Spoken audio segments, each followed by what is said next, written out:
nüüd enam ei oska midagi rääkida, aga ja muusukad ja ma võin öelda, et kes kardab, et ta ei julge midagi teha või alustada, siis mina kudusin viimati 7. klassis pool kinnast, ülejäänud kudus ema.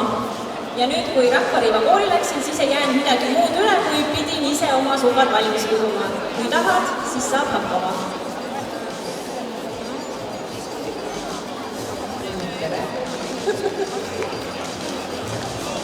Ja Liis on meil Lihula Rahvarõivastas ja Liis lõpetas meil eelmise Rahvarõiva kooli Pärnumaal ja oskab väga täpselt ise rääkida enda rõivastast.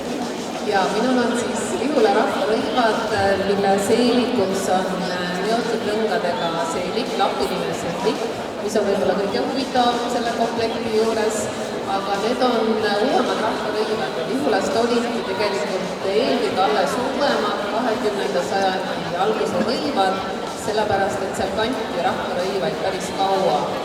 Ja siis tulid juba sünteetilised värvid.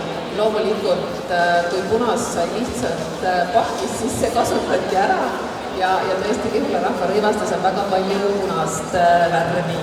Neil on väga armsad liivistikud, sellised vestid väikese seesiribaga täpilisest kangast ja Lihula Rahvarõivastele on ka laiad varrukad särkidele ise võetud.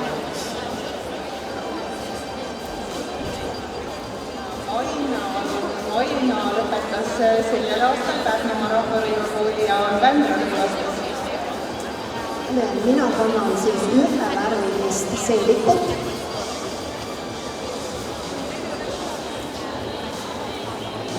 See ühevärviline seelik on siis üks vann seelikutüüp ja samas Vändras kandi seda ka 20. sajandi alguses.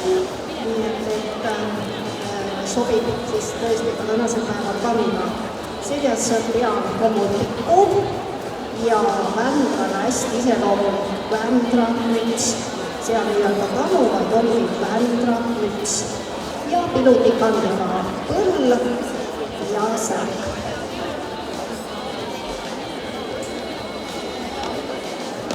Ja järgmine komplekt on meil Keila Rahvarõiva koolist ja nüüd erineb küll paljuski eelmistest ja tegemist on siis väga vana Siksale kalme leiu järgi tehtud rõivastusega.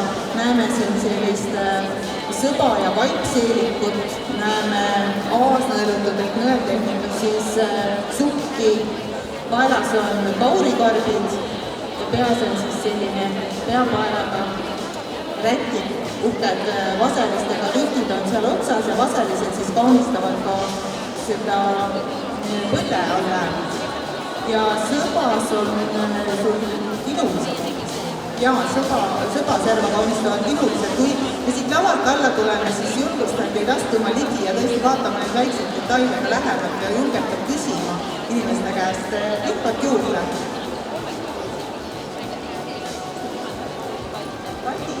On meie õpetaja, tinkimisõpetaja ja koos Siljanõuga Rahvarõiva koolides ja ise õpetanud Tallinna Rahvarõiva kooli.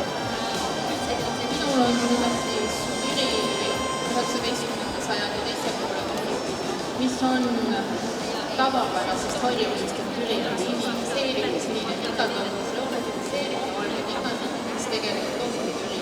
Et see roheline seerik on hästi vahva, kuna see tuli ERMi kolimisega ladudest välja ja siis nüüd saab seda uhket uuesti teha ja Türi näidata hoopis